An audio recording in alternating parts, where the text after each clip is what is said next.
The Insta360 GO 3S, should you buy it and is it worth the money, especially if you've already got this, which is the Insta360 GO 3.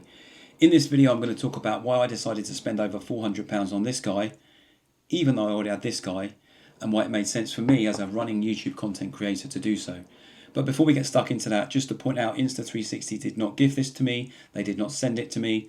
Unfortunately, I'm not big enough on YouTube for companies to start sending me stuff. I wish they did, but they don't. So all of the opinions and all the conclusions that I draw about this guy are my own.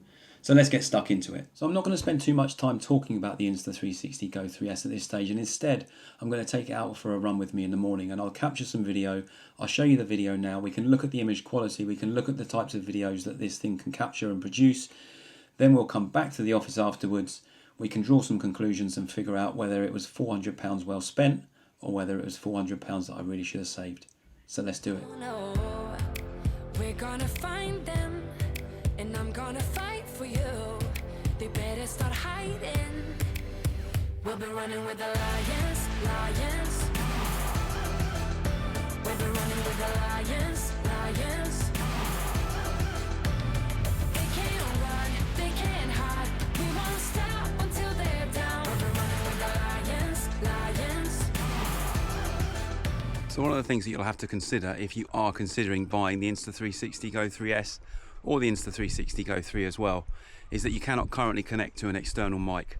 So someone like me, I've got a couple of the DJI mics, the external mics that I can connect to my DJI Osmo Pocket 3, as well as the actual Insta360 X4 and X3. You can connect those to an external mic, but currently on the Insta360 GO 3 you have to rely on the internal mics.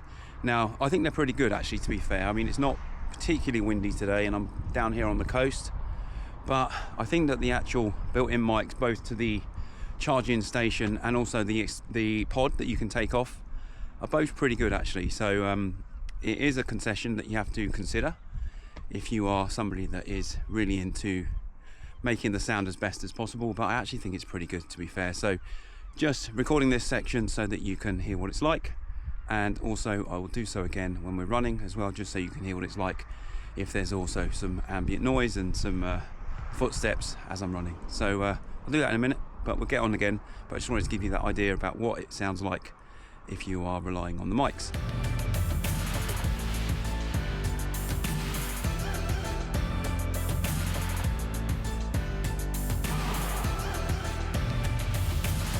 I'll go through fire, I'll climb the mountains for you. Tell me, 'cause I'm looking out for you. This can't keep going on, no, 'cause you're not alone in this. We'll do this together. No, you're not alone in this. No, we're gonna find them, and I'm gonna fight for you. They better start hiding. Okay, this is what it sounds like if you're running, and also there's a few cars and things going past. So I think you'll agree it's not too bad. It's not as good as if you had a external mic, but it's not too bad. So as I say, if you are a bit of a sound guru and you think that the sound has to be amazing, then it might be something that you want to consider, and it might be enough to turn you off, but I think it's okay. We'll be running with the lions, lions. We'll be running with the lions, lions. They can't run, they can't hide. We won't stop until they're down. Okay, so we're back in the office now. I hope you enjoyed that video. I hope you found it useful. I shot it yesterday morning down on the south coast of England in a place called Worthing. So just to point out, I got the black edition in 128 gigs. I also got the standard bundle. So within that bundle, you obviously get the camera, the detachable pod, the detachable camera, which then fits into the hat clip. And you'll have seen the hat clip in the video from Worthing that you've just watched. You also get a pendant that you can wear on the inside of your t-shirt, and because it's magnetic, the camera pod will stick to that and you can create a POV experience. You get a few clips and things that you can use to attach the camera pretty much to anything, and obviously you get a charging cable. Okay, so some of the pros and some of the cons. Let's start with pros first. The picture quality is way better in 4K. It makes an enormous difference compared to the GO 3. The colours have been significantly improved as well. It handles contrasty situations way better than the Go 3 did.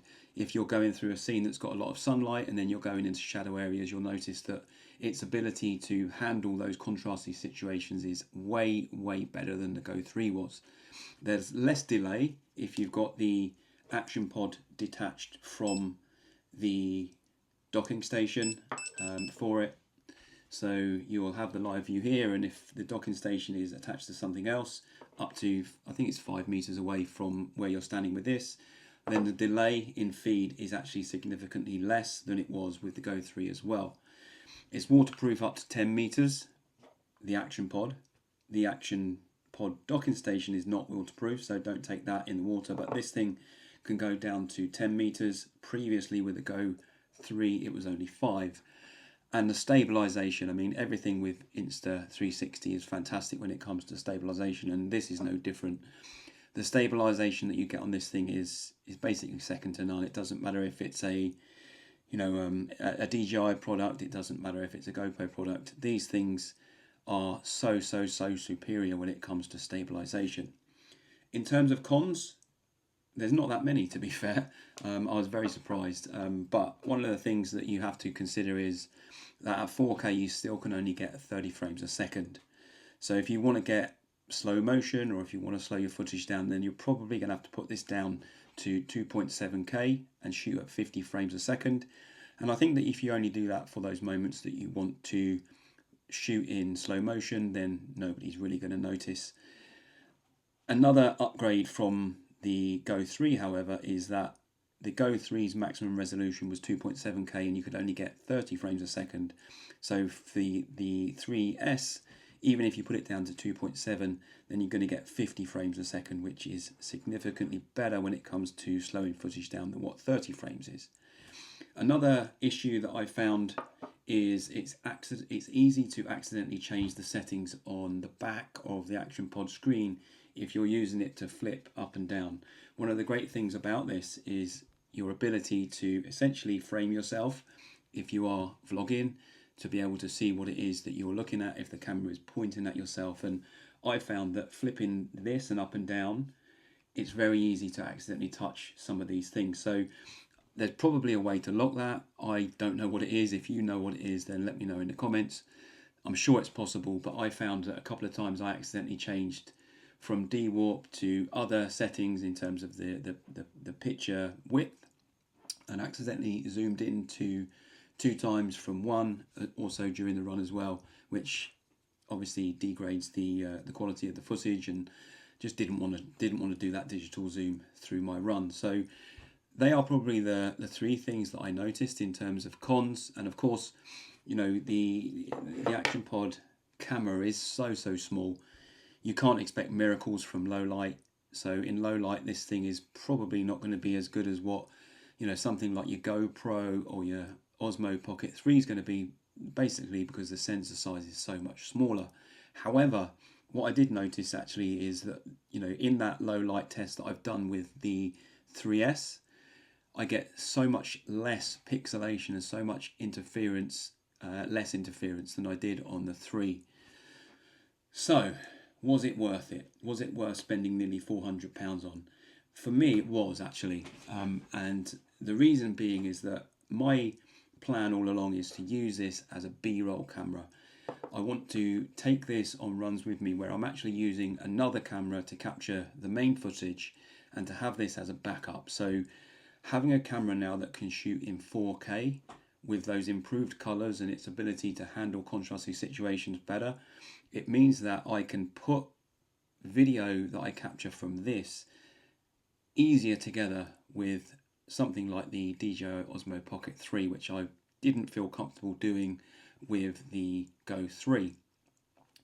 I do a lot of running in the morning, and you know, that's when obviously you're going to have situations where there is low light as well. And as I said, you know, this thing, although it's got the same size image sensor as the 3, it just seems to perform much better. So for me it was worth it, but should you buy it? So I will say this, you know, there's probably 3 elements to this. If you don't already have an Insta360 GO 3, then yes, buy this over the 3, even if it's a little more expensive, and it probably is now, because Insta360 will discount the 3 because people will be more focused on the 3S. But even if it's a little bit tempting to go for the 3 because it's a little bit cheaper, if your budget allows, go for the 3S because it is far superior in so many ways to the 3. If you do have an Insta360 GO 3 already, then it really depends on the type of filming that you do and how you plan to use the footage. If you plan to use the footage for fast moving content like running or biking, and plan to use this as a B-roll camera like I do, where you need to match the quality of the images and the videos that this thing can produce, then absolutely, the enhancements are so much better than the GO 3. I would say sell the GO 3 to somebody else that doesn't have the same kind of requirements for the types of videos that you do. If you do already have an Insta360 GO 3, but you use it predominantly to capture family videos and sort of slow moving content like holidays, and you plan to post the content on social media, then it's probably not really worth the upgrade, because of compression that you get on things like Instagram and Facebook and places like that. You're probably not going to notice the difference. So I would say in that situation, it probably isn't worth the upgrade from the GO 3 to the GO 3S. But that's just my opinion, right? I have my own reasons why it made sense. I have my own reasons why spending nearly £400 made a lot of sense for me. And for me personally, I'm going to sell the 3 and I'm going to now use the GO 3S for the reason why I bought the 3, which was to capture and create B-roll content, and actually probably use this as a standalone camera if I'm doing things like long runs, especially if I'm going to vlog a half marathon, for example. I will use this camera because it's so light and because it's so versatile. But I hope this has been helpful. I hope some of the content that I've covered in this video has helped you decide whether it makes sense for you to invest some of your hard-earned money in the Insta360 GO 3S. If you do have any questions, let me know in the comments. If you found the video helpful, then I would always appreciate a little like on the video. Totally up to you. And if you have anything that you would have liked to have learned about this camera, but I didn't cover it in this video, then just drop me a comment. I always answer.